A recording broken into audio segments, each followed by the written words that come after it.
السلام علیکم۔ نظم کے اشعار کی تشریح پر آج بات کریں گے۔ سب سے پہلے اس میں آپ نے لکھنا ہوتا ہے نظم کا عنوان، وہ آپ نے لکھ لیا، اس کا 1 نمبر ہوتا ہے بورڈ میں۔ اس کے بعد آپ لکھیں گے شاعر کا نام، یہ بھی آپ لکھ دیں، اس کا بھی 1 نمبر ہے۔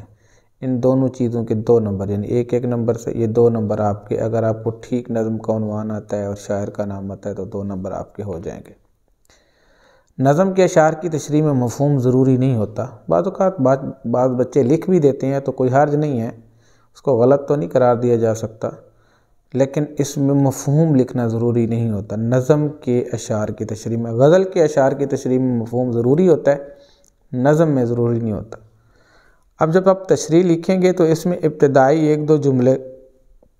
شاعر کے اسلوبی تعارف پر بھی دے سکتے ہیں، لیکن بہت زیادہ تفصیلات میں جانے کی ضرورت نہیں ہے، ان کے کوئی الگ سے نمبر نہیں ہوتے۔ جب آپ شاعر کا تھوڑا سا تعارف لکھ لیں گے، پھر آپ اس موضوع پہ آ جائیں گے، جو 2 شعر آپ کو بورڈ نے دیے ہوں گے، آپ ان میں سے پہلے مصرعے، دوسرے، تیسرے، چوتھے کا بترتیب انداز میں ایک دوسرے سے ربط قائم رکھتے ہوئے تشریح شروع کر دیں گے۔ ان میں الفاظ ہائی لائٹ نہ کریں تو بہتر ہے، البتہ جو حوالہ جات آ جاتے ہیں، جو ریلیونٹ ہوتے ہیں، وہ آپ مارکر سے لکھیں۔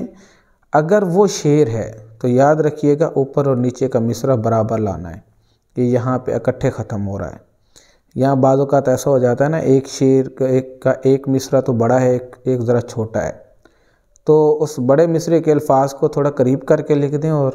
جو چھوٹا مصرع ہے اس کے الفاظ کو تھوڑا تھوڑا آپ گیپ یعنی فاصلہ دیتے جائیں، تو یہاں جا کے آپ نے سیمیٹری ایکول بنانی ہے۔ تو ہر شعر پہ 1-8 حوالہ چلتا رہنا چاہیے، تاکہ آپ کا جو علمی معیار ہے وہ سب ایگزامینر کو اچھی طرح پتہ چل جائے کہ بچے کو اس موضوع پر کافی سمجھ ہے اور کافی مہارت بھی حاصل ہے کہ اس سے مطابقت رکھنے والی باتیں اور حوالہ جات بھی وہ لکھ رہا ہے۔ زیادہ سے زیادہ اس کی اشعار کی تشریح کی جو صفحات میں اگر ہم دیکھیں تو 4 صفحات تک تشریح کرنی ہے، کیوں؟ اس سے زیادہ وقت ہی نہیں ہوتا، آپ کو ٹائم بھی مینیج کرنا ہے نا۔ 3 سے 4 صفحات کی دونوں کی تشریح، اور اگر الگ الگ کر رہے ہیں تو پھر آپ 1.5 پیج کی بھی تشریح کر سکتے ہیں ہر شعر کی، اور 2 پیج کی بھی کر سکتے ہیں، مگر اسی ٹائم میں جتنا ٹائم آپ کو بتا دیا جائے گا کہ اس سوال کے لیے آپ کے پاس اتنا ٹائم ہونا چاہیے۔ تو 25 منٹ ہوتے ہیں ہمارے پاس بورڈ میں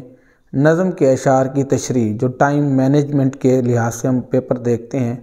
تو 25 منٹ میں آپ نے یہ پورا سوال کرنا ہوتا ہے۔ تو اس کے بعد دوسرے صفحے پہ آ جائیں، یہاں بھی کوشش کریں 1 یا 2 حوالہ جات آپ دے دیں، اور موضوع سے ارریلیونٹ نہیں ہونے چاہیے حوالے،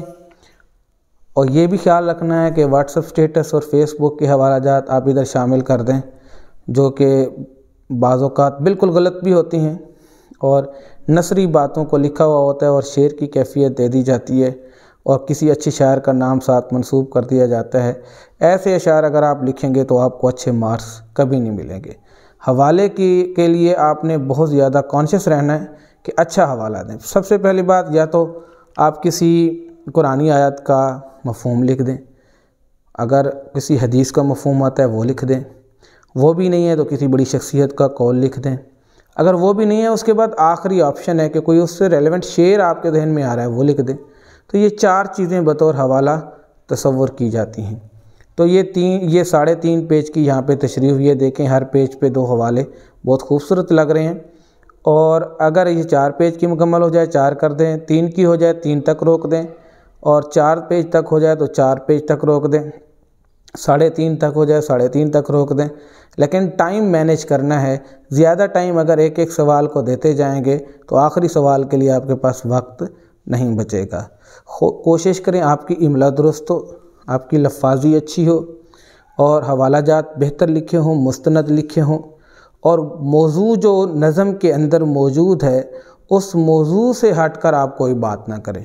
اگر آپ اس موضوع سے ہٹ جائیں گے تو یقین کریں کہ آپ کے سارے نمبر بھی ضائع ہو سکتے ہیں۔ کوئی ایسی بات نہ کریں جو اس موضوع سے بالکل مطابقت نہ رکھتی ہو، بلکہ موضوع کے اندر رہیں، اور خاص طور پہ ان 2 اشعار میں جو باتیں ہو رہی ہیں